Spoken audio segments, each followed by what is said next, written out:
Estamos de volta com o terceiro e último bloco do programa Pela Ordem, aqui pela TV Fortaleza, para Fortaleza e toda a região metropolitana, e também pela TV Assembleia, da Assembleia Legislativa do Estado do Ceará. A TV Fortaleza é a emissora oficial de TV da Câmara Municipal de Fortaleza. E agora, neste terceiro bloco, nós conversamos com o consultor político Luiz Cláudio Ferreira Barbosa sobre o contexto da política brasileira, sobre a conjuntura dos principais fatos que acontecem na disputa de poder e principalmente os últimos que aconteceram na Câmara Federal, começando o Luiz Cláudio Ferreira Barbosa, consultor político, pela reforma da Previdência, que avançou mesmo, né? É interessante, foi uma grande vitória do presidente Jair Messias Bolsonaro. Quando ele iniciou o governo, nós falávamos que ele fez uma nova modalidade de relação entre executivo e legislativo. Ele não mais negociava com as cúpulas partidárias. Se lembra, Paulo? Sim. Quer dizer, ele não negocia mais com Gilberto Kassab, ele não negocia mais com Romero Jucá, que são presidentes do PSD e do MDB, entre outros. O que é que ele fez? Ele foi atrás das bancadas temáticas. E as principais bancadas temáticas, que é chamada as bancadas BBB, né? Bala, Bíblia e Boi. Que então, em outras palavras, é o agronegócio, segurança pública e os evangélicos. O que acontece? Ele abria um espaço para o primeiro e segundo escalão do esplanada dos ministérios, para esses grupos. Fez pautas direcionadas a esse público. E o que acontece? É retribuído com apoio no parlamento. Essa história da agenda Rodrigo Maia, sim, existe um pouco de verdade, sim. Rodrigo, no foi sentido muito aplaudido, né, inclusive ao final da votação, no primeiro turno, de 379 votos. Teve, naturalmente, como presidente da Casa, né, da Câmara Federal, tem seu mérito. participa de maneira muito forte das articulações.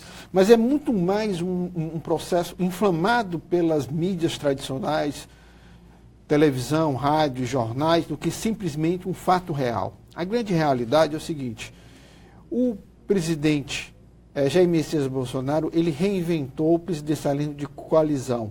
Praticamente a gente pode chamar de uma espécie de presidencialismo plebiscitário, onde você tem um chefe de executivo que dialoga diretamente com o seu eleitor e vive zonas de atritos com os outros dois poderes, aqui representado pelo poder legislativo e o poder executivo. Você nota que o Planalto literalmente deixou que o Centrão fizesse a indicação de Rodrigo Maia para presidente daquela casa.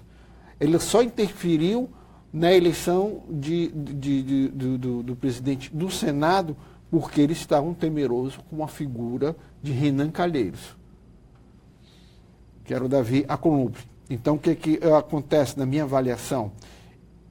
Num determinado momento, quando o Centrão achou que ia ter os mesmos expedientes que tinham com Dilma, Lula e Fernando Henrique Cardoso e Michel Temer, não teve.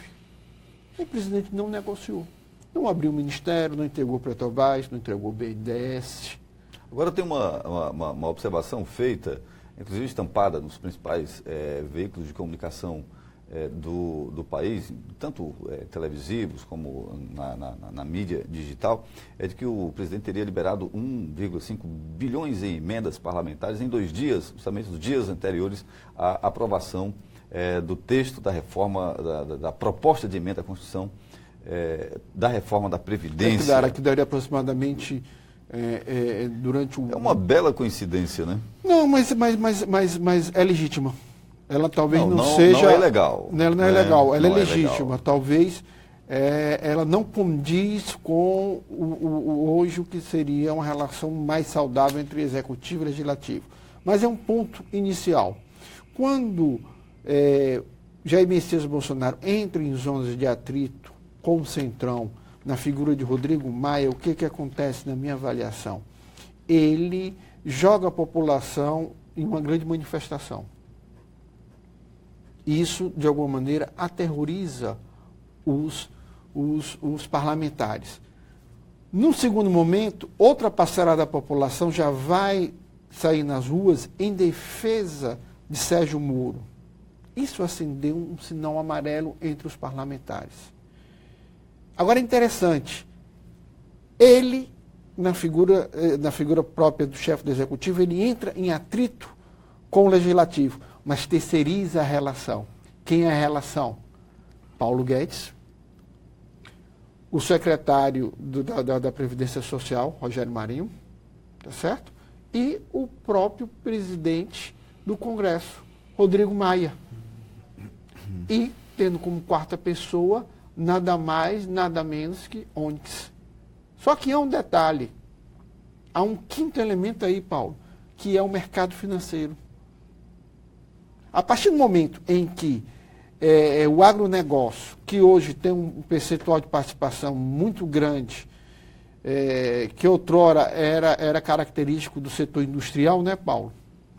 Aí você tem também os próprios banqueiros que estão apoiando esse governo, criou-se uma situação de que era necessário diminuir as zonas de atritos. Aí entra as emendas. O que é as emendas, telespectadores? Cada parlamentar vai ter um recurso X, no caso aqui, esse ano, de 40 milhões, para empenhar no próximo ano para suas bases. Se você tem prefeitos, se você tem sindicatos, associações, você disponibiliza esse dinheiro para lá. Ele não, quer dizer, esses 40 milhões não é para o deputado. Não é dinheiro que vai entrar na conta do deputado. Porque existe essa coisa. É um dinheiro que vai literalmente para as bases do deputado. Agora, por intermédio do deputado. Do deputado, através de uma emenda do mandato do deputado. Ele vai fazer uma propositura lá e vai mandar. E tem um detalhe, se a prefeitura não tiver em dias, não tiver condições de receber, não recebe. Se a associação não tiver condições, não recebe, o sindicato e por aí vai. Um outro fato que me chamou a atenção foi que, nesse jogo de Jair Messias Bolsonaro, com as bancadas temáticas, que deram a maioria desses 380 votos, como eu bem repeti no começo do programa, que é a bancada do agronegócio, evangélicos. Dos evangélicos, ele está prometendo botar um membro no STF, né? Supremo Tribunal Federal, literalmente... Fez um discurso forte. O próximo ministro terrivelmente evangélico. Da segurança pública nem se fala. Ele literalmente criou condições... Ele não conseguiu cumprir o que os policiais, membros do Exército, entre outros, queriam. Polícia Civil, bombeiros. Mas ele criou uma situação onde eles foram beneficiados em relação à grande maioria da população. Por exemplo, os funcionários públicos federais, que vai criar o efeito cascata, também nos estaduais e municipais, não tiveram tanto benefícios mantidos como esses. O que acontece? Quando você foi para a votação, Paulo, as bancadas temáticas elas estão pulverizadas nos partidos.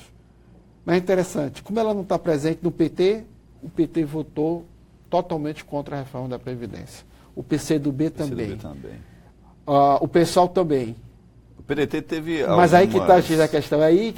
Alguns nomes que não acompanharam a direção nacional. PDT e o PSB têm setores liberais internamente, que fazem parte dessas bancadas temáticas ou são ligados aos governadores que têm interesse. Então, o que aconteceu? Que apoia o governo federal, eles votaram em detrimento da orientação do partido. Aí que está a força das bancadas temáticas, ou grupo de pressões no Congresso. Ninguém fez essa análise. Porque, desde o início, o presidente Jair Messias Bolsonaro notou que o sistema criado entre Michel Temer e o Congresso, que eles chamaram de um semipresidencialismo, um semiparlamentarismo, criou um sistema na qual o parlamentar passava mais tempo tentando, literalmente, tirar proveito da situação detrimente do executivo do que literalmente trabalhando para o povo. O Bolsonaro inverte esse processo, né? Joga a PEC lá, joga a decisão da reforma da Previdência no colo dos parlamentares e sai de cena.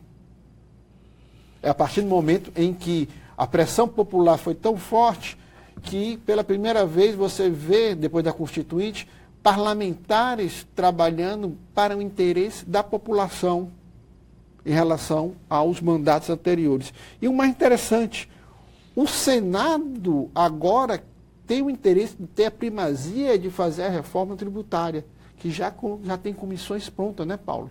Quer dizer, isso para um ano de governo, sim, é um avanço em se tratando de Jair Messias Bolsonaro. Os resultados, Paulo, se vão ser positivos ou não para a economia, o tempo dirá. Mas uma coisa é certa, nesse momento ele já começa a criar uma perspectiva positiva para o segundo semestre do primeiro ano